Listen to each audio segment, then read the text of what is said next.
If I was in high school with you, Yeah. outside of your game, outside you playing ball, who was Kobe Bryant as an individual and personality in high school? If we were in high school together. Much the same that I am now, actually, which is extremely curious. Extremely curious. I had a great teacher in high school. Her name is Jane Mastriano, and I'm still very close to her. She sparked my curiosity in writing.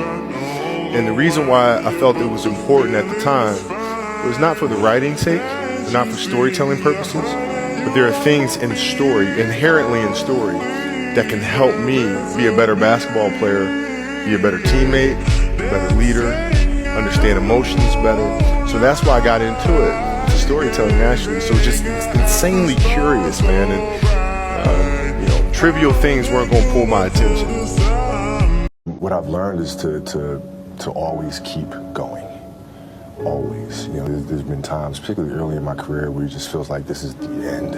But what I've come to find out is that no matter what happens, the storm eventually ends. And when the storm does end, you want to make sure that you're ready. And so I've really learned to put one foot in front of the other. Good, bad, or indifferent, because eventually that storm passes. When you have a dream, the one thing you have to watch out for are those out there that will try to crush your dream. And you cannot allow that to happen.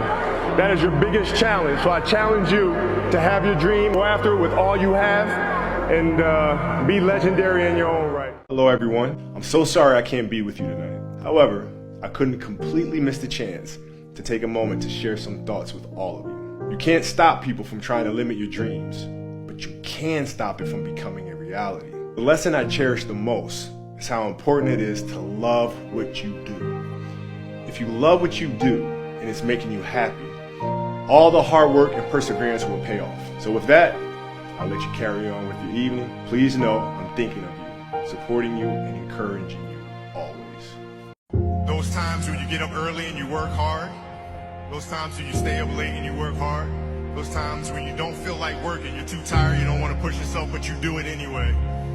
That is actually the dream. That's the dream. It's not the destination, it's the journey. Unfortunately and fortunately, I failed quite a bit, but I understand that's actually part of the process of succeeding.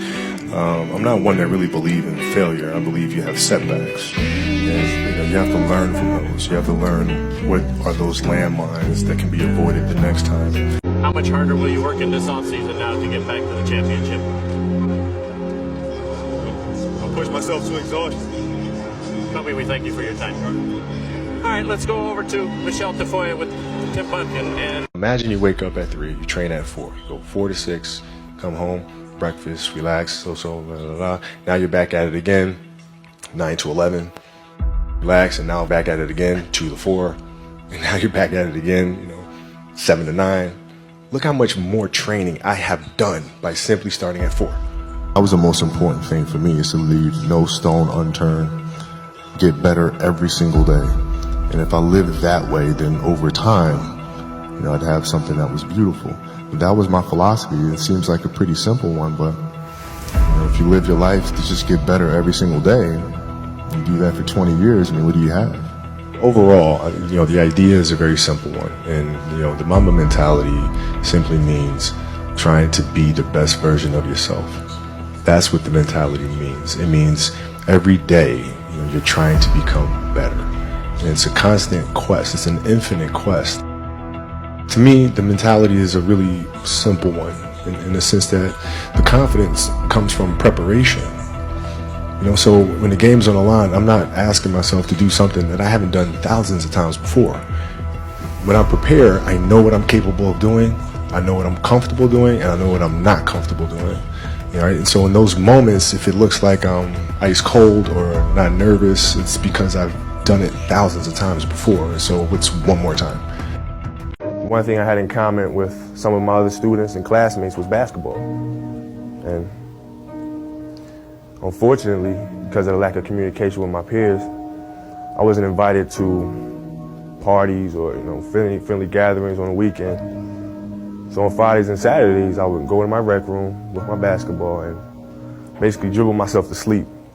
And I think that was the best thing that could have ever happened to me, because during those lonely hours in the rec room, I discovered the hunger, the motivation, and a desire to be the best possible basketball player that I could be.